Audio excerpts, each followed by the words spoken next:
ನಮಸ್ಕಾರ. ಮಹಾಲಕ್ಷ್ಮಿ ನಮೋಸ್ತುತಿ ವಿಶೇಷ ಕಾರ್ಯಕ್ರಮಕ್ಕೆ ಸ್ವಾಗತ. ನಾನು ದಿವ್ಯಶ್ರೀ ದಾಸ್.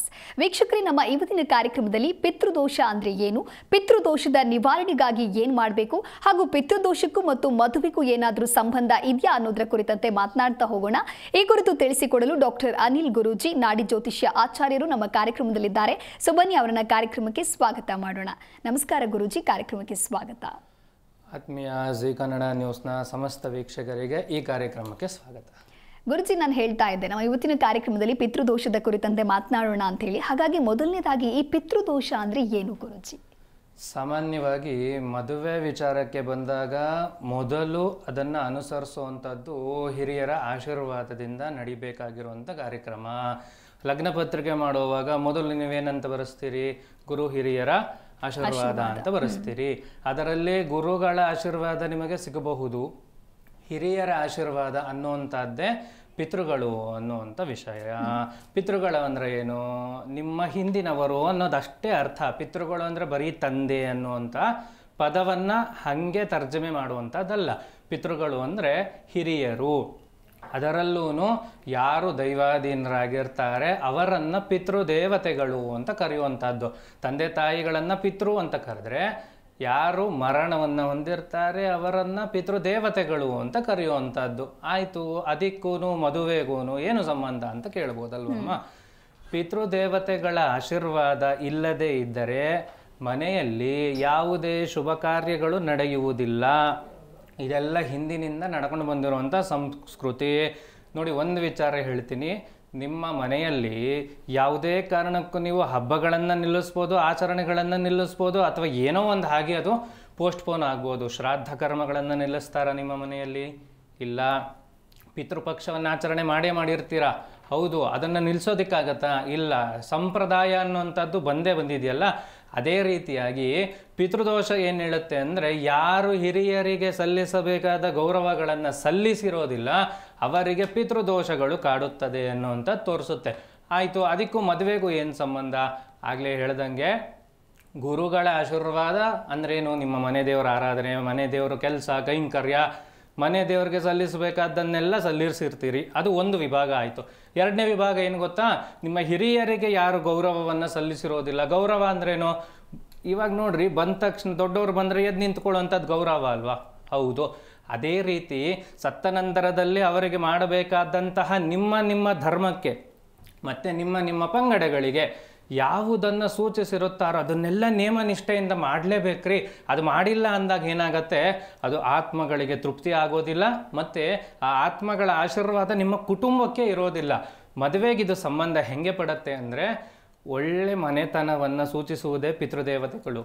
ಆ ಪಿತೃದೇವತೆಗಳಿಗೆ ಕಾರಕನಾಗಿರುವಂಥ ಸೂರ್ಯಗ್ರಹ ರಾಹುಕೇತುವಿನ ಬಂಧನದಲ್ಲಿದ್ದಾಗ ನಿಮ್ಮ ಜಾತಕದಲ್ಲೇ ಅದು ಇದ್ದರೆ ಖಂಡಿತವಾಗಿಯೂ ನಿಮಗೆ ಪಿತೃದೋಷ ಸೂಚಿಸುತ್ತದೆ. ಮತ್ತು ನೋಡಿ, ನೀವೆಲ್ಲರೂ ಎಷ್ಟು ಆಸೆ ಪಟ್ಟಿರ್ತೀರಿ, ನನ್ನ ಮಗಳು ಒಂದು ಒಳ್ಳೆ ಮನೆ ಸೇರಬೇಕು, ಅವರ ಜೀವನ ಮುಂದೆ ಚೆನ್ನಾಗಿರಬೇಕು ಅನ್ನುವಂಥದ್ದೆಲ್ಲ ಅಪ್ಪ ಅಮ್ಮ ಆಸೆ ಪಟ್ಟೇ ಪಡ್ತಾರಲ್ವಾ? ಹೌದಲ್ವಾ? ಆದರೆ ಒಳ್ಳೆ ಮನೆ ಸಿಗಬೇಕು ಅಂತಿದ್ರೆ ಆ ಮನೆಗೆ ಹಿರಿಯರ ಆಶೀರ್ವಾದ ಇರಬೇಕು. ಅದರ ಜೊತೆಗೆ ನಿಮ್ಮ ಮಕ್ಕಳ ಜಾತಕದಲ್ಲೂ ಪಿತೃದೋಷ ಇರಬಾರ್ದು. ಆಗಷ್ಟೇ ಒಳ್ಳೆ ಮನೆಗೆ ನಿಮ್ಮ ಮಕ್ಕಳನ್ನು ಕಳಿಸಬಹುದು, ಮದುವೆ ಮಾಡಿಕೊಡಬಹುದು. ಗುರುಜಿ ತಿಳಿಸ್ಕೊಡ್ತಾ ಇದ್ರಿ ಪಿತೃದೋಷದ ಕುರಿತಂತೆ. ಹಾಗಾಗಿ ಈ ಪಿತೃಗಳ ಆಶೀರ್ವಾದ ಅನ್ನೋದು ಮದುವೆಗೆ ಎಷ್ಟು ಮುಖ್ಯ ಆಗುತ್ತೆ ಗುರುಗಳೇ? ಪಿತೃಗಳ ಆಶೀರ್ವಾದ ಎಷ್ಟು ಮುಖ್ಯ ಅಂದರೆ, ಇದನ್ನು ನಮ್ಮಮ್ಮ ಯಾವಾಗಲೂ ಹೇಳ್ತಾ ಇರ್ತಾರಮ್ಮ. ಏನು ಗೊತ್ತಾ? ತಂದೆ ತಾಯಿಯಿಂದ ಮಕ್ಕಳು ಆಸ್ತಿಯನ್ನು ಇಸ್ಕೋತಾರೆ, ತಾತನಿಂದ ಆಸ್ತಿಯನ್ನು ಇಸ್ಕೋತಾರೆ. ಅದೇ ರೀತಿಯಾಗಿ ಕರ್ಮದ ಪ್ರತಿಫಲಗಳನ್ನು ನಾವು ಅವರಿಗೆ ಸಲ್ಲಿಸಬೇಕು. ಏನಂಗಂದರೆ, ಅವರಿಗೆ ಶ್ರಾದ್ದ ಮಾಡುವಂಥದ್ದಾಗಲಿ, ಅವರಿಗೆ ನಿಮ್ಮ ಪಂಗಡದಲ್ಲಿ ಯಾವ ರೀತಿಯಾಗಿ ಅದನ್ನು ಅರೇಂಜ್ ಮಾಡಿರ್ತಾರಲ್ಲ ಅದನ್ನೆಲ್ಲ ಮಾಡುವಂಥದ್ದಾಗಲಿ ಖಂಡಿತವಾಗ್ಲೂ ನೀವು ಮಾಡಿದಾಗ ಅಷ್ಟೇ ಪಿತೃದೇವತೆಗಳ ಆಸ್ತಿಯನ್ನು ಹೆಂಗೆ ನಾವು ಭಾಗ ಮಾಡ್ಕೊತೀವೋ ಅದೇ ಥರ ಅವರ ಆಶೀರ್ವಾದವನ್ನು ತಗೊಳ್ಳೇಬೇಕು. ತಗೊಳ್ಳದೇ ಇದ್ದಾಗ ಬರೀ ಆಸ್ತಿ ಸಾಕು, ಅವರಿಂದ ಬರುವಂಥದ್ದು ನಮಗೆ ಬಂದರೆ ಸಾಕು, ಅದು ಬಿಟ್ಟರೆ ಬೇರೆ ಏನೂ ಬೇಕಾಗಿಲ್ಲ ನಮಗೆ ಅಂದರೆ ಖಂಡಿತವಾಗಿ ಅವರು ಒಪ್ಪೋದಿಲ್ಲ. ಅವರಿಗೆ ಸಲ್ಲಿಸುವಂಥ ಗೌರವಗಳನ್ನು ಖಂಡಿತವಾಗಿಯೂ ಸಲ್ಲಿಸಿದಾಗ ಅಷ್ಟೇ ಅವರು ಆಸ್ತಿ ಕೊಡುವಂಥ ಖುಷಿ ಮನಸ್ಸು ಅವ್ರಿಗಿರುತ್ತಲ್ಲ, ಅದೇ ಥರನೇ ಆಶೀರ್ವಾದ ಮಾಡುವಂಥ ಖುಷಿಯಾದ ಮನಸ್ಥಿತಿ ಅವ್ರಿಗಿರಬೇಕು. ಜಾತಕದಲ್ಲಿ ಸೂರ್ಯನ ಬಲ ಕಡಿಮೆ ಆಗೋದಾಗ ಖಂಡಿತವಾಗಿಯೂ ಪಿತೃದೋಷಗಳು ನಮಗೆ ಕಾಡುತ್ತೆ. ಪಿತೃದೋಷಗಳು ಕಾಡಿದಾಗ ಮದುವೆಗೆ ಮತ್ತು ಯಥೇಚ್ಛವಾಗಿ ಪಿತೃದೋಷ ಇದ್ರೆ ಏನಾಗುತ್ತೆ ಗೊತ್ತಾ, ಸಂತಾನದಲ್ಲಿ ಸಮಸ್ಯೆ ಆಗತ್ತೆ. ಎಷ್ಟೋ ಜನ ಕರೆ ಮಾಡಿದವ್ರು ಕೇಳ್ತಾರಲ್ಲಮ್ಮ, 5 ವರ್ಷ ಆಯಿತು 6 ವರ್ಷ ಆಯಿತು ಅಂತ. ಅವ್ರ ಜಾತಕ ಪರಿಶೀಲನೆ ಮಾಡಿದಾಗ ಇದೇ ಸಮಸ್ಯೆ ಆಗಿರುತ್ತೆ. ಏನೋ ಹಿರಿಯರ ಆಶೀರ್ವಾದ ಇರೋದಿಲ್ಲ, ಮದುವೆ ಏನೋ ಆಗೋಯ್ತು, ಒಳ್ಳೆ ಮನೆಯೇ ಸಿಕ್ಕಲಿಲ್ಲ, ನಮ್ಮ ಮನೆತನಕ್ಕೆ ಸರಿ ಹೋಗ್ತಾ ಇಲ್ಲ ಅವರು ಅಂತಾರೆ. ಆ ಥರದ ಸಮಸ್ಯೆಗಳಿಗೆ ಪಿತೃದೋಷ ಕಾರಣ. ಸರಿ ಗುರುಜಿ, ಈ ಪಿತೃಗಳ ಆಶೀರ್ವಾದದ ಕುರಿತಂತೆ ಮತ್ತಷ್ಟು ಮಾತನಾಡ್ತಾ ಹೋಗೋಣ. ಕಾಲರ್ ಒಬ್ರು ಇದ್ದಾರೆ, ಮಾತನಾಡ್ಬಿಡೋಣ. ಗೋವಿಂದ್ ಗೌಡ ಅಂತ ಹೇಳಿ ಕರೆ ಮಾಡಿದ್ದಾರೆ. ನಮಸ್ಕಾರ ಗೋವಿಂದ್ ಗೌಡ, ಎಲ್ಲಿಂದ ಕರೆ ಮಾಡ್ತಿದ್ದೀರಾ? ನಿಮ್ಮ ಧ್ವನಿ ಕೇಳಿಸ್ತಾ ಇಲ್ಲ, ಜೋರಾಗಿ ಮಾತಾಡ್ಬೋದಾ? ಎಲ್ಲಿಂದ ಕರೆ ಮಾಡ್ತಿದ್ದೀರಾ? ಓಕೆ, ಗುರುಗಳಿದ್ದಾರೆ, ಯಾರ ಬಗ್ಗೆ ಕೇಳಬೇಕಾಗಿತ್ತು ಮಾತನಾಡಿ. ನಮ್ಮ ಮಗನ ಬಗ್ಗೆ ಮಾತಾಡಬೇಕಾಯ್ತು. ನಮ್ಮ ಮಗನ ಮದುವೆ. ಓಕೆ, ಮಾತಾಡಿ. ಹಲೋ, ಸ್ವಲ್ಪ ಜೋರ. ನಮ್ಮ ಮಗುಗೆ ಮದುವೆ ಇಲ್ಲ, ಹಂಗಾಗಿ ಮಾತಾಡೋಣ ಅಂತ ಮಾಡಿದ್ವಿ. ಆಯ್ತು, ಅವ್ರದ್ದು ಹುಟ್ಟಿದ ಹೆಸರು, ಡೇಟು, ನಕ್ಷತ್ರ, ಟೈಮ್ ಏನಾದರೂ ಗೊತ್ತಿದೆಯಾ ಇಲ್ವಾ? ಅವೆಲ್ಲ ಗೊತ್ತಿಲ್ಲ. ಅದೆಲ್ಲ ಸಿದ್ಧ ಮಾಡ್ಕೊಂಡು ಫೋನ್ ಮಾಡಬೇಕಪ್ಪ. ಸುಮ್ಮನೆ ಕೇಳಿದ್ರೆ ಅಲ್ಲಿಗೆ ಉತ್ತರ ಕೊಡೋದು ಸ್ವಲ್ಪ ಕಷ್ಟ ಆಗುತ್ತೆ. ಅದೆಲ್ಲ ಸಿದ್ಧ ಮಾಡಿಕೊಂಡು ಆಮೇಲೆ ಕೇಳಿ. ಇಲ್ಲ ಅಂದರೆ ಅವ್ರ ಕೈಲೇ ಫೋನ್ ಮಾಡಿಸಿ ಅವ್ರ ಹತ್ರ ಮಾತನಾಡಿದಾಗ ಗ್ರಹಸ್ಥಿತಿಗಳು ಗೊತ್ತಾಗತ್ತೆ.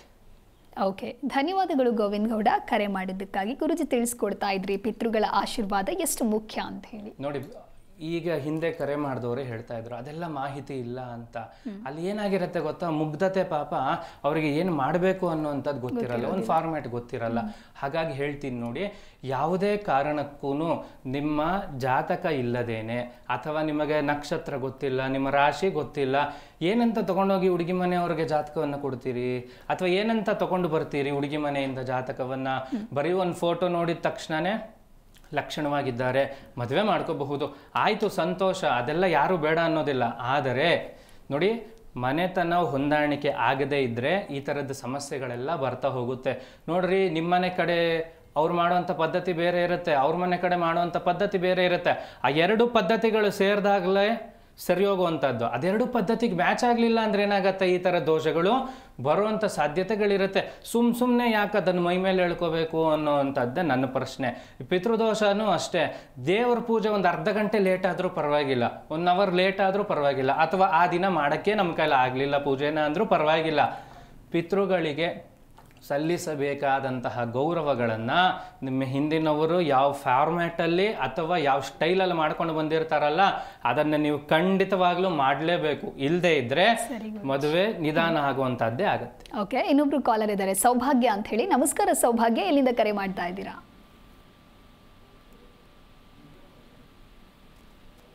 ನಮಸ್ಕಾರ, ಧ್ವನಿ ಕೇಳಿಸ್ತಿದ್ಯಾ? ಓಕೆ, ಸಂಪರ್ಕ ಸಾಧ್ಯವಾಗ್ತಾ ಇಲ್ಲ. ಗುರುಜಿ ತಿಳಿಸ್ಕೊಡ್ತಾ ಇದ್ರಿ ಪಿತೃಗಳ ಆಶೀರ್ವಾದದ ಕುರಿತಂತೆ, ಮತ್ತಷ್ಟು ಮಾತನಾಡ್ತಾ ಹೋಗೋಣ. ನಮಸ್ಕಾರ ಮೇಡಮ್, ಎಲ್ಲಿಂದ ಕರೆ ಮಾಡ್ತಾ ಇದ್ದೀರಾ? ಹಲೋ ಹಲೋ, ನಮಸ್ಕಾರ, ನಿಮ್ಮ ಹೆಸರು? ನಮ್ಮ ಹೆಸರು ಲಿಂಗಮ್ಮ ಅಂತ. ಓಕೆ, ಎಲ್ಲಿಂದ ಕರೆ ಮಾಡ್ತಿದ್ದೀರಾ? ಬೆಂಗಳೂರಿಂದ. ಓಕೆ, ಗುರುಜಿ ಇದ್ದಾರೆ, ಯಾರ ಬಗ್ಗೆ ಕೇಳಬೇಕಾಗಿತ್ತು? ಅವರ ನಕ್ಷತ್ರ ಮಗಂದು. ಓಕೆ, ನಮಸ್ಕಾರಮ್ಮ, ಹೇಳಿ. ಸ್ವಾಮಿ, ಮತ್ತೆ ಮಗ 96 96ನೇ ಇಸವಿಯಲ್ಲಿ ಹುಟ್ಟಿರೋದಾ? 96ನೇ ಇಸ್ವಿ. ಆಯ್ತಮ್ಮ. ಜನವರಿ 24ನೇ ತಾರೀಕು. 24 ಜನವರಿ. ಆಯ್ತು. ರಾತ್ರಿ ಬುಧವಾರ 11:30. ಏನ್ ಪ್ರಶ್ನೆ ಇತ್ತು ತಾಯಿ? ಅವ್ನಿಗೆ ಆಗ್ಲೇ 30 ಆಯ್ತಾ ಬಂತು, ಇನ್ನ ಮದ್ವೆ ಆಗ್ಲಿಲ್ಲ, ಕೆಲಸ ಸಿಕ್ಕಿಲ್ಲ. ಕೆಲಸ ಸಿಕ್ಕಿಲ್ಲ, ಮದುವೆ ಆಗಿಲ್ಲ, 2 ಪ್ರಶ್ನೆನಾ? ಹೌದ್ರು. ಅದಕ್ಕೆ ಏನೋ ಒಂದು ತೊಂದರೆ ಇರುತ್ತೆ, ಅದಕ್ಕೇನ್ರ. ಆಯ್ತು, ಗಾಬರಿ ಮಾಡ್ಕೊಳ್ಳೋ ಅಂಥದ್ದು ಏನು ಬೇಡ, ಜಾತಕ ನೋಡ್ಕೊಡ್ತೀನಿ ಆಯ್ತಾ. ಮೊದಲನೇದಾಗಿ ಇವರಿಗೆ ಶನಿ ಬಲವಾದ ಸ್ಥಾನದಲ್ಲಿಲ್ಲ, ಮತ್ತೆ ಶನಿಗೆ ಗ್ರಹಗಳ ಸಂಯೋಗ ಸರಿ ಇಲ್ಲದೆ ಇರೋದ್ರಿಂದ ಇವರು ಯಾವುದೇ ಒಂದು ಕೆಲಸವನ್ನ ಮಾಡೋದಕ್ಕೆ ನಿರ್ಧಾರ ಮಾಡಲ್ಲಮ್ಮ. ಅದನ್ನು ಮಾಡೋಣ ಇದನ್ನು ಮಾಡೋಣ ಅನ್ನೋ ಮನಸ್ಥಿತಿಗೆ ಹೋಗ್ತಾರೆ ಆಯ್ತಾ. ಹಂಗಾಗಿ ನೀವೇನು ಮಾಡಬೇಕು, ಶನಿಗೆ ಸಂಬಂಧಪಟ್ಟಂತಹ ಒಂದು ಮಂತ್ರನ ಹೇಳ್ಕೊಡ್ತೀನಿ, ಕೇಳಿಸ್ಕೊಳ್ಳಿ. ಅದನ್ನು ಅವ್ರ ಕೈಲಿ ಜಪ ಮಾಡಿಸಿ ಒಂದೇ ಕೆಲಸಕ್ಕೆ ಹೋಗುವಂಥ ಮನಸ್ಥಿತಿ ಅವ್ರಿಗೆ ಬರುತ್ತೆ. ಅರ್ಥ ಆಗ್ತಾ ಇದೆಯಾ? ಕೆಲಸ ಸಿಗ್ಬೇಕ್ರು, ಮತ್ತೆ ಮದ್ವೆ ಆಗ್ಬೇಕು. 30 ವರ್ಷ ಆಯ್ತು ಅವ್ನಿಗೆ. ಆಯ್ತಮ್ಮ, ಫಸ್ಟ್ ಕೆಲಸದ ವಿಚಾರ ಬಲವಾಗಬೇಕು. ಹೆಣ್ಣಿನ ಮನೆಯವರು ಏನು ಕೆಲಸ ಅಂತ ಕೇಳಿದಾಗ ನೀವೇ ಉತ್ತರ ಕೊಡ್ಬೇಕಲ್ವಾ? ಅದಕ್ಕೇನೆ ಮೊದಲು ಕೆಲಸವನ್ನ ಬಲಪಡಿಸ್ಕೊಳ್ಳಿ. ನೋಡಿ, ಹೆಬ್ಬೆರಳು ಮತ್ತೆ ಉಂಗುರದ ಬೆರಳು ಕಾಣಿಸ್ತಾ ಇದೆಯಾ?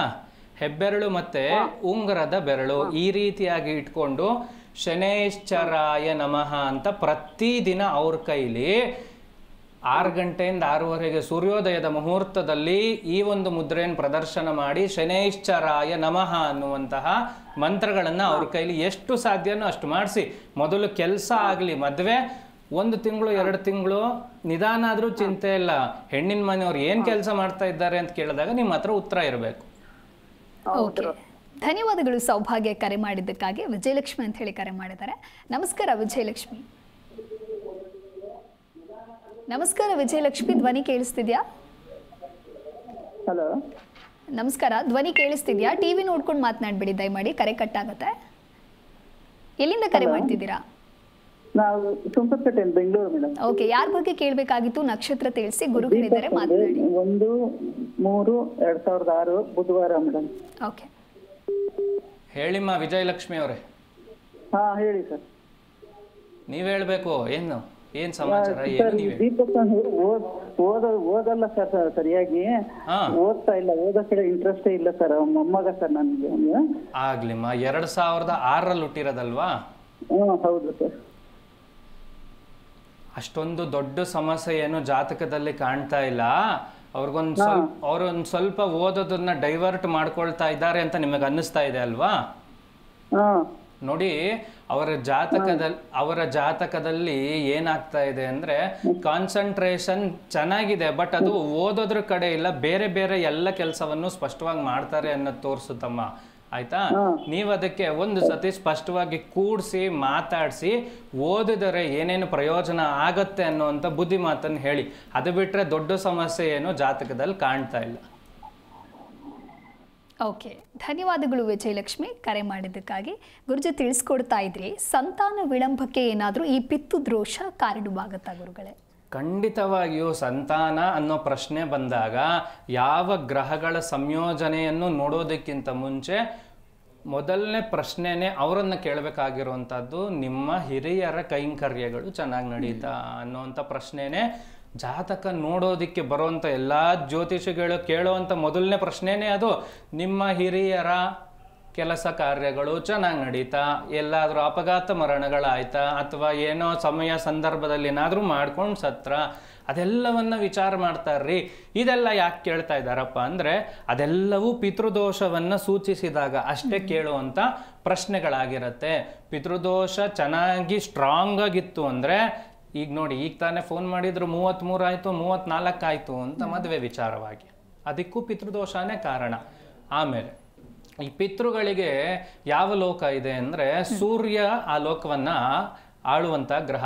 ಪಿತೃದೋಷ ಇದ್ರೆ ಸೂರ್ಯಂಗೂ ಶನಿಗೂ ಆಗಬಾರ್ದೇ ಇರೋದ್ರಿಂದ ಅವರ ಕೆಲಸ ಕಾರ್ಯಗಳು ಕೂಡ ಮಂದಗತಿಯಲ್ಲಿ ಸಾಗುವಂಥ ಸಾಧ್ಯತೆಗಳೇ ಜಾಸ್ತಿ ಇರುತ್ತೆ. ಓಕೆ, ಒಬ್ರು ಕಾಲರ್ ಇದ್ದಾರೆ ತುಮಕೂರಿನಿಂದ, ಸೌಭಾಗ್ಯ ಅಂತ ಹೇಳಿ. ನಮಸ್ಕಾರ ಸೌಭಾಗ್ಯ. ನಮಸ್ಕಾರ ಸೌಭಾಗ್ಯ, ಧ್ವನಿ ಕೇಳಿಸ್ತಿದ್ಯಾ? ಓಕೆ, ಸಂಪರ್ಕ ಸಾಧ್ಯವಾಗ್ತಾ ಇಲ್ಲ. ಇನ್ನೊಬ್ರು ಕಾಲರ್ ಇದ್ದಾರೆ. ನಮಸ್ಕಾರ ಮೇಡಮ್. ಹಲೋ, ನಮಸ್ಕಾರ, ಧ್ವನಿ ಕೇಳಿಸ್ತಿದ್ಯಾ? ಸರ್ ಹೇಳಿ, ನಿಮ್ಮ ಹೆಸರು? ಕಾರವಾರದಿಂದ ಮಾತಾಡೋದು, ಸುನೀತಾ ಅಂತ ಹೇಳಿ. ಓಕೆ, ಯಾರ ಬಗ್ಗೆ ಕೇಳಬೇಕಾಗಿತ್ತು? ಗುರೂಜಿ ಇದ್ದಾರೆ, ನಕ್ಷತ್ರ ತಿಳಿಸಿ. ನಮ್ಮ ಹುಡುಗನ ಬಗ್ಗೆ ಕೇಳಬೇಕಾಗಿತ್ತು. ಓಕೆ, ಹೆಸರು, ನಕ್ಷತ್ರ ತಿಳಿಸಿ. ಹೆಸರು ಸಿಜೇಶ್ ಅಂತ ಹೇಳಿ. ಓಕೆ, ಆಮೇಲೆ ಹುಟ್ಟಿದ್ದು 18/2/2007. ಏನು ಪ್ರಶ್ನೆ ಇತ್ತಮ್ಮ? ಅವನ ಎಜುಕೇಶನ್ ಮತ್ತೆ ಮುಂದಿನ ಭವಿಷ್ಯ ಗುರುಜಿ. ಯಾವುದಾದ್ರೂ ಒಂದು ನೋಡೋಣ. ಮುಂದಿನ ಭವಿಷ್ಯ ಅಂದರೆ ತುಂಬ ದೊಡ್ಡ ಪ್ರಶ್ನೆ ಆಯಿತು. ಎಜುಕೇಷನ್ ಬಗ್ಗೆ ನೋಡಬೇಕಾ? ಹೌದ್ರಿ. ಏನು ಮಾಡ್ತಾ ಇದ್ದಾರೆ ಈಗ? ಈಗ ಫಸ್ಟ್ ಇಯರ್ BCom ಕಲಿತಾ ಇದ್ದಾನ್ರಿ. ಆಯಿತು, ಅದಾದ್ಮೇಲೆ ಏನು ಓದ್ತಾರ ಇಲ್ವಾ ಅನ್ನೋದ ಪ್ರಶ್ನೆ. ಮುಂದೆ ಅವನು ಏನು ಮಾಡ್ತಾನಂತ ಹೇಳಿ. ನೋಡಿ ಅವ್ರ ಜಾತಕದಲ್ಲಿ ಬುಧ ಗ್ರಹ ಅಷ್ಟು ಬಲವಾಗಿ ಇಲ್ಲದೆ ಇರೋದ್ರಿಂದ BCom ಆದ ನಂತರದಲ್ಲಿ ಕೆಲಸವನ್ನು ಹುಡುಕೋ ಅಂಥದ್ದನ್ನು ಮಾಡಿಸಿ. ಅರ್ಥ ಆಗ್ತಾ ಇದೆಯಾ? ನೋಡಿ ಈ BCom ಆಗಿದ ತಕ್ಷಣ CA ಮಾಡ್ತೀವಿ ಅಥವಾ ಇನ್ನು ಕಾಸ್ಟ್ ಅಕೌಂಟಿಂಗಿಗೆ ಸಂಬಂಧಪಟ್ಟಂಥದ್ದು ಏನಾದರೂ ಮಾಡ್ತೀವಿ, ICWA ಎಲ್ಲ ಮಾಡ್ತೀವಿ ಅನ್ನೋವಂಥದ್ದೆಲ್ಲ ಜಾತಕದಲ್ಲಿ ಅಷ್ಟು ಸ್ಪಷ್ಟವಾಗಿ ಗೋಚಾರ ಆಗ್ತಾ ಇಲ್ಲ. ತುಂಬ ಶ್ರಮ ಬೀಳಬೇಕು ಅನ್ನುವಂಥದ್ದು ತೋರಿಸ್ಕೊಡ್ತಾ ಇದೆ. ಅದರಲ್ಲಿ ಅವ್ರಿಗೆ ತುಂಬ ಶ್ರಮ ಬೀಳೋದಕ್ಕೆ ಅವರು ಸಿದ್ಧವಾಗಿದ್ದರೆ ಮುಂದುವರಿಸಿ, ಇಲ್ಲದೇ ಇದ್ದರೆ BCom ತಪ್ಪಿದ್ರೆ MCom ಇದು 2 ಕೆಲಸಗಳನ್ನು ಮಾಡಿಸ್ಕೊಳ್ಳಿ. ಅವರಿಗೆ ಕೆಲಸ ಸಿಗುವಂಥ ಸಾಧ್ಯತೆಗಳು ಹೆಚ್ಚಾಗಿ ಕಾಣಿಸ್ತಾ ಇದೆ ಅಮ್ಮ. ಓಕೆ, ಧನ್ಯವಾದಗಳು ಮೇಡಮ್ ಕರೆ ಮಾಡಿದ್ದಕ್ಕಾಗಿ. ಇದೀಗ ಕಿಶೋರ್ ಕುಮಾರ್ ಅಂತ ಹೇಳಿ ಕರೆ ಮಾಡಿದ್ದಾರೆ. ನಮಸ್ಕಾರ ಕಿಶೋರ್, ಎಲ್ಲಿಂದ ಕರೆ ಮಾಡ್ತಾ ಇದ್ದೀರಾ? ಓಕೆ, ಸ್ವಲ್ಪ ಜೋರಾಗಿ ಮಾತನಾಡಿ ಸರ್. ಯಾರ ಬಗ್ಗೆ ಕೇಳಬೇಕಾಗಿತ್ತು? ಅವ್ರ ನಕ್ಷತ್ರ ತಿಳಿಸಿ. ಗುರೂಜಿ ಇದ್ದಾರೆ, ಪ್ರಶ್ನೆ ಹೇಳಿ. ನಮಸ್ಕಾರ, ಹೇಳಿ ವಿಜಯ್ ಕುಮಾರ್ ಅವರೇ. ನಿಮ್ಮ ಅಣ್ಣನ ಮದುವೆ ಬಗ್ಗೆ ಕೇಳಬೇಕಾ? ಅವ್ರದ್ದು ಡೇಟು ಟೈಮ್ ಏನಾದರೂ ಇದೆಯಾಪ್ಪ? ಇದೆ ಗುರುಜಿ. ಕೊಡಿ ಕೊಡಿ ಕೊಡಿ ಕೊಡಿ ಕೊಡಿ. ಅವ್ರ ಡೇಟ್ ಆಫ್ ಬರ್ತ್ 5/11/1991. ಆಯ್ತು. ಬೆಳಗಿನ ಜಾವ 8:15. ಆಯ್ತು. ಅವ್ರ ಹೆಸರೇನು? ರಾಶಿ ಅಶೋಕ್ ಕುಮಾರ್. ರಾಶಿ ಗೊತ್ತಿದ್ಯಾ? ರಾಶಿ ತುಲಾ ರಾಶಿ. ಹಾ, ನೋಡಿ ಧನುರ್ ಲಗ್ನ. ಧನುರ್ ಲಗ್ನ ಆಯ್ತು, ತುಲಾ ರಾಶಿ. ಸರಿಯಾಗಿ ಮಾಹಿತಿ ಇಟ್ಕೊಂಡಿದ್ದೀರಿ. ಒಂದು ಈ ಜಾತಕದಲ್ಲಿ ನಿಮ್ಮ ಮನೆ ದೇವರ ದರ್ಶನ ಅಥವಾ ನಿಮ್ಮ ಮನೆ ದೇವರಿಗೆ ಏನೋ ಸಲ್ಲಿಸಬೇಕಾದಂತಹ ಕಾಣಿಕೆ ಆಗಲಿ ಅಥವಾ ಹರಕೆ ಆಗಲಿ ಸ್ವಲ್ಪ ಮಟ್ಟಕ್ಕೆ ಮದುವೆಯನ್ನು ಮುಂದೂಡುವಂತಹ ಅಥವಾ ಮದುವೆಯಲ್ಲಿ ಸಣ್ಣ ಪುಟ್ಟ ವ್ಯತ್ಯಾಸ ಆಗುವಂಥದ್ದು ಕಾಣ್ತಾ ಇದೆಯಪ್ಪ. ಆಯ್ತಾ? ನಿಮ್ಮ ತಂದೆ ತಾಯಿ ಹತ್ರ ಒಂದ್ಸತಿ ಮಾತಾಡಿ, ನಿಮ್ಮ ಮನೆಯ ಹೆಣ್ಣು ದೇವರಿಗೆ ಸಂಬಂಧಪಟ್ಟಂತಹದ್ದು ಯಾವುದಾದ್ರೂ ಹರಕೆ ಬಾಕಿ ಇದೆಯಾ ಅಥವಾ ಹರಕೆ ತೀರ್ಸೋದಕ್ಕೆ ಇನ್ನೂ ಸಮಯ ಇದೆಯಾ, ಅದೆಲ್ಲವನ್ನ ಒಂದ್ಸತಿ ಕೂಲಂಕುಷವಾಗಿ ವಿಚಾರ ಮಾಡಿ. ಅದು ಬಿಟ್ಟರೆ ಜಾತಕದಲ್ಲಿ ದೊಡ್ಡ ಸಮಸ್ಯೆ ಮದುವೆಗೆ ಸಂಬಂಧಪಟ್ಟಂಗೆ ಯಾವುದು ಇಲ್ಲ. ಓಕೆ, ಧನ್ಯವಾದಗಳು ಕಿಶೋರ್ ಕುಮಾರ್ ಕರೆ ಮಾಡಿದ್ದಕ್ಕಾಗಿ. ಸೋಮಶೇಖರ್ ಅಂತ ಹೇಳಿ ಕರೆ ಮಾಡಿದ್ದಾರೆ. ನಮಸ್ಕಾರ ಸೋಮಶೇಖರ್. ನಮಸ್ಕಾರ ಮೇಡಮ್. ಎಲ್ಲಿಂದ ಕರೆ ಮಾಡ್ತಾ ಇದ್ದೀರಾ? ನಾವು ಯಾದಗಿರಿಯಿಂದ ಕರೆ ಮಾಡ್ತಾ ಇದ್ದೀವಿ. ಓಕೆ, ಯಾರ ಬಗ್ಗೆ ಕೇಳಬೇಕಾಗಿತ್ತು? ನಕ್ಷತ್ರ ತಿಳಿಸಿ. ಗುರುಗಳಿದ್ದಾರೆ, ಮಾತನಾಡಿ. ನಮಸ್ಕಾರ ಗುರುಗಳೇ. ನಮಸ್ಕಾರ, ಹೇಳ್ರಿ ಸರ್. ನಮಸ್ಕಾರ ಗುರುಗಳೇ. ನಮಸ್ತೆ ನಮಸ್ತೆ, ಹೇಳಿ. ನನ್ನ ಮಗನ ಬಗ್ಗೆ ಕೇಳಬೇಕಾಗಿತ್ತು ಗುರುಗಳೇ. ಮಗ? ಗಂಡು ಮಗ? ಗಂಡು ಮಗ. ಹೇಳಿ ಹೇಳಿ. ಸೆಕೆಂಡ್ PUC ಮುಗಿದಿದೆ, ಆಮೇಲೆ ಡಿಸ್ಕಂಟಿನ್ಯೂ BCom ಮಾಡ್ತಾ ಇದ್ದಾನೆ. ಕೆಲಸ ಮೋತನ ಎಲ್ಲಿ 2 ತಿಂಗಳು ಮಾಡ್ತಾನೆ, ಕೆಲಸ ಬಿಡ್ತಾನೆ, 3 ತಿಂಗಳು ಮಾಡ್ತಾನೆ, ಕೆಲಸ ಬಿಡ್ತಾನೆ. ನಮ್ಮ ಗುರುಗಳೇ ಏನು ಗೊತ್ತಾಗೋಲ್ಲ. ನಾನು ಈಗ ತಾನೇ ಮಾತಾಡ್ತಾ ಇದ್ನಲ್ಲಪ್ಪ, ಕೆಲಸದಲ್ಲಿ ಅಡೆತಡೆ ಆಗೋದಕ್ಕೆ ಶನಿ ಕಾರಣ ಎಲ್ಲೆಲ್ಲಿ ಹಾಕ್ತಾರೆ ಅಲ್ಲೆಲ್ಲ ಪಿತೃದೋಷದ ಆಗ್ತಾ ಇರತ್ತೆ. ಒಂದು ಸತಿ ನಿಮ್ಮ ಈ ಪ್ರಶ್ನೆಗೆ ಒಂದು 10 ನಿಮಿಷ ಆದರೂ ಸಮಯ ಬೇಕಾಗತ್ತೆ ಉತ್ತರಿಸೋಕೆ. ಕೇಳಿಸ್ಕೊತಾ ಇರಿ. ಒಂದು ಸತಿ ಜಾತಕವನ್ನ ನಿಮ್ಮನೆ ಹತ್ರ ಎಲ್ಲಾದರೂ ಸರಿ, ಇಲ್ಲ ನಮ್ಮ ಆಶ್ರಮಕ್ಕೆ ಬಂದಾದರೂ ಸರಿ, ಜಾತಕವನ್ನ ಪರಿಶೀಲಿಸಿ. ಜಾತಕದಲ್ಲಿ ಪಿತೃದೋಷ ಇದ್ದರೆ ಈ ಥರದ ಕೆಲಸಗಳು ಆಗ್ತಾನೆ ಇರುತ್ತೆ. ಶನಿಯ ಸಂಯೋಗದಿಂದ ಅದು ಮುಂದೆ ಹೋಗ್ತಾನೆ ಇರುತ್ತೆ. ಆದರೆ ಶನಿಗೆ ಬೇಕಾಗಿರುವಂಥ ಯಾವುದಾದ್ರೂ ಒಂದು ಶಾಂತಿ ಕರ್ಮಗಳನ್ನು ನಿಮ್ಮ ಸುತ್ತಮುತ್ತ ಯಾರಾದರೂ ಪುರೋಹಿತರು ಇರ್ತಾರಲ್ಲಪ್ಪ, ಅವರ ಕೈಯಲ್ಲಿ ಶನಿಗೆ ಸಂಬಂಧಪಟ್ಟಂಥದ್ದು ಇವನ ಜಾತಕಕ್ಕೋಸ್ಕರ ಪರಿಹಾರ ಮಾಡಿಸ್ಕೊಳ್ಳಿ. ಓಕೆ, ಧನ್ಯವಾದಗಳು ಸೋಮಶೇಖರ್ ಕರೆ ಮಾಡಿದ್ದಕ್ಕಾಗಿ. ನಾಗರಾಜ್ ಅಂತ ಹೇಳಿ ಕರೆ ಮಾಡಿದ್ದಾರೆ. ನಮಸ್ಕಾರ ನಾಗರಾಜ್. ನಮಸ್ತೆ ಮೇಡಮ್. ಎಲ್ಲಿಂದ ಕರೆ ಮಾಡ್ತಾ ಇದ್ದೀರಾ? ಮೇಡಮ್ ನಾವು ಬೆಂಗಳೂರು ರಾಜಾಜಿನಗರ. ಓಕೆ, ಯಾರ ಬಗ್ಗೆ ಕೇಳಬೇಕಾಗಿತ್ತು? ಗುರೂಜಿ ಇದ್ದಾರೆ, ನಕ್ಷತ್ರ ತಿಳಿಸಿ. ಮಗಳ ಬಗ್ಗೆ ಮೇಡಮ್. ಓಕೆ, ಹಲೋ, ಹೇಳಿ ಹೇಳಿ, ಪ್ರಶ್ನೆ ತಿಳಿಸಿ. 25/3 ಹೇಳಿ. 25/3 2005 ಗುರುಗಳೇ. 2005. ಏನು ಪ್ರಶ್ನೆ ಇತ್ತು? ಟೈಮ್ ಏನು ಅವ್ರದ್ದು ಹುಟ್ಟಿದ್ದು? ಗುರುಗಳೇ ಅವ್ರದ್ದು ಸಂಜೆ 3:15. ಅವ್ರದ್ದು ಹೆಂಗಿದೆ, ಆ ದಿನ ಹುಟ್ಟಿದ್ದು ದಿನ ಹೆಂಗಿದೆ ಅನ್ನೋದು ಸ್ವಲ್ಪ ತಿಳ್ಕೋಬೇಕು. ಹುಟ್ಟಿದ ದಿನ ಹೆಂಗಿದೆ ಅಂದ್ರೆ, ಹುಟ್ಟಿದ ದಿನದಲ್ಲಿ ಏನೇ ಸಮಸ್ಯೆ ಇದ್ರೂ ಜಾತಕ ಚೆನ್ನಾಗಿದ್ರೆ ಸರಿ ಹೋಗುತ್ತಾ ಅಲ್ವಾ? ಹೌದು ಗುರುಗಳೇ. ಈ ಜಾತಕ ಚೆನ್ನಾಗಿದೆಯಲ್ಲ, ಯಾವುದು ಸಮಸ್ಯೆ ತುಂಬಾ ದೊಡ್ಡ ಸಮಸ್ಯೆ ಏನಾದ್ರು ಕಾಡ್ತಾ ಇದೆಯಾ ಇವ್ರನ್ನ? ಏನ್ ಕಾಡ್ತಾ ಇಲ್ಲ. ಅವತ್ತು ಅದು ಪೌರ್ಣಮಿ ಏನೋ ಬೇರೆ ಬೇರೆ ಎಲ್ಲ ಗುಡ್ ಫ್ರೈಡೆ ಎಲ್ಲ ಇತ್ತು. ಅದಕ್ಕೆ ಪೌರ್ಣಮಿ ದಿವಸ ಒಂದು ಅರ್ಥ ಮಾಡ್ಕೊಳ್ಳಿ, ಪೌರ್ಣಮಿ ದಿನ ಹುಟ್ಟೋದು, ಅಮಾವಾಸ್ಯೆ ದಿನ ಹುಟ್ಟೋದು, ಸಾಯೋದು ಎಲ್ಲ ಭಗವಂತನ ನಿರ್ಧಾರ. ಆಯ್ತಾ? ಒಂದು ವಿಚಾರ. ಎರಡನೇ ವಿಚಾರ, ಗುಡ್ ಫ್ರೈಡೆ ಅನ್ನುವಂಥದ್ದು ನಮಗೆ ಸಂಬಂಧಪಟ್ಟಂತ ವಿಚಾರ ಅಲ್ಲ. ಇದು ನಿಮ್ಮ ತಲೆಗೆ ಬರಬಾರ್ದು. ಆಯ್ತಾ? ಹಾಗಾಗಿ ಆ ದಿನದಲ್ಲಿ ಏನಾದರೂ ಸಮಸ್ಯೆ ಇದೆಯಾ ಅಂತ ಕೇಳಿದ್ರೆ ಖಂಡಿತವಾಗಿ ಆ ದಿನದಲ್ಲಿ ಏನೂ ಸಮಸ್ಯೆ ಇಲ್ಲ. ಆ ಮಗು ಹುಟ್ಟಿದ ಮೇಲೆ ನೀವು ನೆಮ್ಮದಿಯಾಗಿದ್ದೀರಿ. ಮತ್ತಿನ್ನೇನು ಬೇಕಪ್ಪ? ಅವ್ರ ವಿದ್ಯಾಭ್ಯಾಸ ಗುರುಗಳೇ ಮುಂದೆ ವಿದ್ಯಾಭ್ಯಾಸದ ಬಗ್ಗೆ ಈಗ ನೋಡೋಣ. ಒಳ್ಳೆ ಪ್ರಶ್ನೆ ಕೇಳಿದ್ರಿ. ವಿದ್ಯಾಭ್ಯಾಸಕ್ಕೆ ಬೇಕಾಗಿರುವಂಥ ಗುರು ಬಲವಾಗಿದ್ದಾರೆ. ಹಾಗಾಗಿ ಇವರಿಗೆ ನೋಡಿ ಒಂದು ಐಡಿಯಾ ಹೇಳ್ಕೊಡ್ತೀನಿ. ಇವರು ಸುಮ್ಮನೆ ಗಟ್ಟು ಓದ್ಕೋತೀನಿ ಅಂತ ಇದ್ರೆ ಕೆಲಸ ನಡೆಯಲ್ಲ. ಓದಿದ್ದನ್ನ ಬರೆಯುವಂಥ ಅಭ್ಯಾಸ ಮಾಡಿಸಿ. ಯಾವಾಗ ಗುರು ಬುಧ ಇಬ್ಬರು ಜಾತಕದಲ್ಲಿ ಚೆನ್ನಾಗಿರ್ತಾರೆ, ಓದಿದ್ದನ್ನ ಬರಿಬೇಕು. ಬರೆದಾಗ ಇವ್ರಿಗೆ ಚೆನ್ನಾಗಿ ಜ್ಞಾಪಕ ಇರುತ್ತೆ. ಬರೀ ಓದ್ಕೊಂಡೋಗಿ ಬರೆಯುವಂಥವ್ರು ಇದ್ದಾರೆ. ಆದರೆ ಈ ಥರ ಜಾತಕಕ್ಕೆ ಓದಿದ್ದನ್ನ ಒಂದು ಕಡೆ ಬರೆದ ಅಭ್ಯಾಸ ಮಾಡಿದಾಗ ತುಂಬ ಚೆನ್ನಾಗಿ ಆಗ್ತಾರಪ್ಪ. ಒಳ್ಳೆಯದಾಗಲಿ. ಓಕೆ, ಧನ್ಯವಾದಗಳು ನಾಗರಾಜ್, ಕರೆ ಮಾಡಿದ್ದಕ್ಕಾಗಿ. ಗುರುಜಿ ತಿಳಿಸ್ಕೊಡ್ತಾ ಇದ್ರಿ ಪಿತೃದೋಷ ಅಂದರೆ ಏನು, ಪಿತೃದೋಷದಿಂದ ಏನೆಲ್ಲ ಸಮಸ್ಯೆಗಳು ಎದುರಾಗತ್ತೆ ಅಂತ ಹೇಳಿ. ಹಾಗೆ ಪಿತೃದೋಷದ ನಿವಾರಣೆಗಾಗಿ ಏನು ಮಾಡಬೇಕು ಗುರುಗಳೇ? ಹೌದಮ್ಮ, ಪಿತೃದೋಷ ಇದ್ರೆ ಏನು ಸಮಸ್ಯೆ ಆಗುತ್ತೆ ಅಂತ ಸಣ್ಣದಾಗಿ ಒಂದು ನೋಡೋಣ. ನೋಡಿ, ಮಗು ಆಗ್ತಾ ಇಲ್ಲ ಅನ್ನೋದಕ್ಕೆ ಪಿತೃದೋಷ ಕಾರಣ. ಅಂಗವಿಕಲತೆ, ಬುದ್ಧಿಮಾಂದ್ಯತೆ ಇರುವಂತಹ ಮಗು ಹುಟ್ಟೋದಿಕ್ಕೂ ಪಿತೃಗಳೇ ಕಾರಣ. ತಂದೆ ತಾಯಿನೂ ಸೇರ್ತಾರೆ, ಅದರ ಜೊತೆಗೆ ಹಿರಿಯರು ಸೇರ್ತಾರೆ. ಅವರೆಲ್ಲರ ಆಶೀರ್ವಾದದಿಂದಾನೇ ಅಲ್ವೇನ್ರಿ ಮಗು ಆಗುವಂಥದ್ದು. ಹಾಗಾಗಿ ಅಂಗವಿಕಲತೆ, ಬುದ್ಧಿಮಾಂದ್ಯತೆ ಇದೆಲ್ಲದಕ್ಕೂ ಪಿತೃದೋಷ ಕಾರಣ ಆಗತ್ತೆ. ಪಿತೃದೋಷಕ್ಕೆ ಪರಿಹಾರ ಅಂತ ಹೇಳಿ ಹೋಗಿ ನಾರಾಯಣ ಬಲಿ ಮಾಡಿಸ್ತೀನಿ, ಅದು ಮಾಡಿಸ್ತೀನಿ, ಇದು ಮಾಡಿಸ್ತೀನಿ ಅನ್ನೋದು ಒಂದು ಸ್ಟೇಜ್ ಇದೆ. ಅಷ್ಟು ನೋಡಿ, ನಿಮಗೆ ನಿಮ್ಮ ತಂದೆ ಹಿಂದಿನ ಕಡೆಯಿಂದೆಲ್ಲ ಒಂದು 3-4 ತಲೆಮಾರುಗಳಿಂದ ಬಂದ್ರಷ್ಟೇ ನಾರಾಯಣ ಬಲಿಗೆ ಹೋಗಬೇಕಾಗಿರುವಂಥದ್ದು. ಅದು 1ನೇ ಸ್ಟೇಜು 2ನೇ ಸ್ಟೇಜಲ್ಲೋ ಇದೆ ಅಂದರೆ ಅದಕ್ಕೆ ಬೇರೆ ಥರದ ಪರಿಹಾರಗಳೇ ಇದೆ. ಸುಮ್ಮನೆ ನಾರಾಯಣ ಬಲಿಗಳನ್ನು ಮಾಡಿಸಿ ಪಿತೃದೋಷವನ್ನು ಜಾಸ್ತಿ ಮಾಡ್ಕೋಬೇಡಿ ಅನ್ನೋವಂಥದ್ದೇ ನನ್ನ ಒಂದು ವಿಚಾರ. ಓಕೆ, ಗುರುಜಿ ತಿಳಿಸ್ತಾ ಇದ್ರಿ. ಇನ್ನು ಪಿತೃದೋಷದ ನಿವಾರಣೆಗೆ ಏನು ಮಾಡಬೇಕು ಅಂತ ಹೇಳಿ, ಆ ನಿವಾರಣೆಯನ್ನು ಮಾಡಿದ ನಂತರದಲ್ಲಿ ಮದುವೆಯ ಯೋಗ ಬರುತ್ತಾ ಗುರುಗಳೇ? ಖಂಡಿತವಾಗಿಯೂ ಪಿತೃದೋಷ ನಿವಾರಣೆಗೆ ನಾರಾಯಣ ಬಲಿ ಸೂಕ್ತ ಅಂತ ಉಲ್ಲೇಖ ಇದೆ. ನಾರಾಯಣ ಬಲಿವರೆಗೂ ಹೋಗೋದಕ್ಕಿಂತ ಮುಂಚೆ ಸೂರ್ಯ ದೇವರ ಆರಾಧನೆಯಿಂದ ಪಿತೃದೋಷಗಳು ಕಡಿಮೆ ಆಗ್ತಾ ಬರುತ್ತೆ. ನಾನೊಂದು ಸಣ್ಣ ಕೆಲಸ ಹೇಳ್ಕೊಡ್ತೀನಿ ಕೇಳಿ. ನಿಮಗೆಲ್ಲೋ ಪಿತೃದೋಷ ಅನ್ನಿಸ್ತಾ ಇದೆ ಅಥವಾ ಹಿರಿಯರ ಆಸ್ತಿ ಕೋರ್ಟಲ್ಲಿ ಸಿಗಾಕೊಂಡಿದೆ, ನಮಗೆ ಬರ್ತಾ ಇಲ್ಲ ಅಂದರೆ ಮೈಸೂರಿಂದ ಹಿಂದೆ ಶ್ರೀರಂಗಪಟ್ಟಣ ಗೊತ್ತಿದೆ ಅಲ್ವಾ? ಶ್ರೀರಂಗಪಟ್ಟಣದಲ್ಲಿ ನಿಮಿಷಾಂಬ ದೇವರಿದ್ದಾರೆ ಅಲ್ವಾ? ನಿಮಿಷಾಂಬ ದೇವರ ಬಲಭಾಗದಲ್ಲಿ ಸೂರ್ಯನಾರಾಯಣನ ದೇವಸ್ಥಾನ ಇದೆ. ಸೂರ್ಯನಾರಾಯಣನ ದೇವಸ್ಥಾನಕ್ಕೆ ಹೋಗಿ ಸಣ್ಣದಾಗಿ ಒಂದು ಪ್ರಾರ್ಥನೆ ಮಾಡುವಂಥದ್ದು ಅಥವಾ ಆ ದೇವಸ್ಥಾನಕ್ಕೆ ಗೋಧಿಯನ್ನು ಸಮರ್ಪಣೆ ಮಾಡುವಂಥದ್ದು ಸ್ವಲ್ಪ ಮಾಡ್ತಾ ಬನ್ನಿ. ಇವಾಗ ನಿಮಗೆ ಪುರೋಹಿತರು ಹೇಳಿದ್ರು ನಾರಾಯಣ ಬಲಿ ಮಾಡಿಸಿ ಅಂತ, ಸದ್ಯಕ್ಕೆ ನಿಮ್ಮ ಕೈಲಿ ಮಾಡ್ಸೋಕೆ ಆಗ್ತಾ ಇಲ್ಲ ಅಂದರೆ ನಾನು ಹೇಳ್ತಾ ಇರುವಂಥ ಈ ಕೆಲಸವನ್ನು ಮಾಡಿ. ಖಂಡಿತವಾಗಿಯೂ ಪಿತೃದೋಷವನ್ನು ನಿಧಾನಕ್ಕೆ ಪರಿಹಾರ ಮಾಡಿಕೊಳ್ಳೋ ಅಷ್ಟು ಸಮಯ ನಿಮಗೆ ಸಿಗತ್ತೆ. ಅದರಿಂದ ಒಳ್ಳೆಯದು ಆಗತ್ತೆ.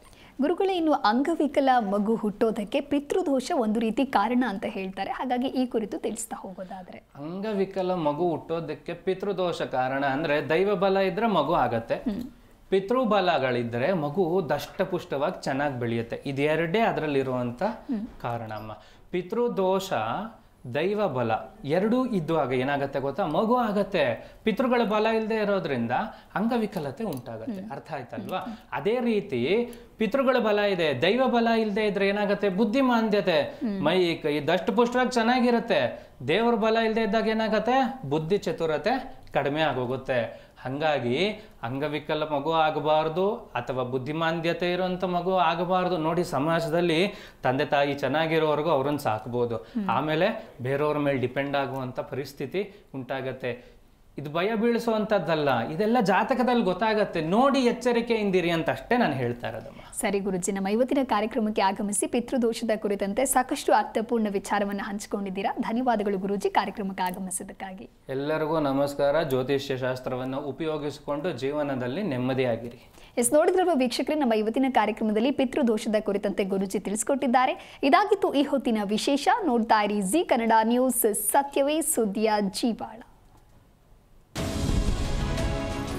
ಹೆಚ್ಚಿನ ಮಾಹಿತಿಗಾಗಿ ಸಂಪರ್ಕಿಸಿ ಡಾಕ್ಟರ್ ಅನಿಲ್ ಗುರೂಜಿ, ಆನಂದ ಸೇವಾ ಸದನ ಟ್ರಸ್ಟ್, ವೃದ್ಧಾಶ್ರಮ ಮತ್ತು ಪುನರ್ವಸತಿ ಕೇಂದ್ರ, ಜವರೇಗೌಡ ನಗರ, ರಾಜರಾಜೇಶ್ವರಿ ನಗರ, ಬೆಂಗಳೂರು 560098.